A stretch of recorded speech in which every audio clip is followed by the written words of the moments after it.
સંખેડામાં ગેંગરેપનો સમગ્ર મામલો સામે આવ્યો છે। જે પ્રકારે હાલ વિગતો મળી છે, એટ્રોસિટી હેઠળ ગુનો દાખલ કરવામાં આવ્યો છે।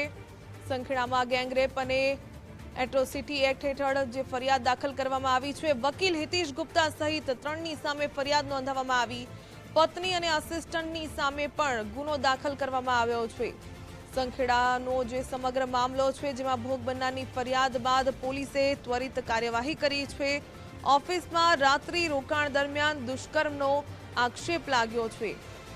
પીડિતાએ આક્ષેપો કર્યા છે। આસિસ્ટન્ટે ધમકી આપી હોવાનો ગંભીર આક્ષેપ લગાવવામાં આવ્યો છે। છોટાઉદેપુરના સંખેડાનો આ બનાવ, હાલ તો સીસીટીવી ફૂટેજ વાયરલ કરવાની ધમકી પણ આપી હોવાનો આક્ષેપ લાગ્યો છે। ગોલા ગામડી પાસે નર્મદા કેનાલ પાસે પણ દુષ્કર્મનો પ્રયાસ કરવામાં આવ્યો હતો। આ કામના આરોપી હિતેશ ગુપ્તા દ્વારા બોડેલીથી સંખેડા તરફ ગોલા ગામડી તરફ આવે છે। ત્યાં આગળ માઇનોર કેનાલ પાસે ગાડી ઊભી રાખી આરોપી હિતેશ ગુપ્તા દ્વારા પોતાની ગાડીમાં ભોગ બનનારને બોલાવવામાં આવે છે અને ત્યાં ફરીથી ભોગ બનનાર ઉપર આ કામના આરોપી હિતેશ ગુપ્તા દ્વારા અને જુનિયર દ્વારા તેમની ઉપર ફરીથી બળાત્કાર કરવામાં આવે છે અને ત્યારબાદ આરોપી નંબર 3 નાઓ આ કામના ભોગ બનનારને તેમના વતન છોડી આવે છે।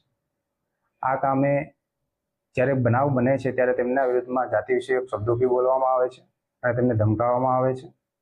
આ તમામ બાબતની હકીકત ફરિયાદીએ પોતાની ફરિયાદમાં લખાવેલી છે। તે મુજબનો ગુનો અમે રજીસ્ટર કરી આગળની તપાસ ડીવાયએસપી શ્રી SC ડી કે રાઠોડ નાઓ સાહેબ તરફ કરવામાં આવેલ છે।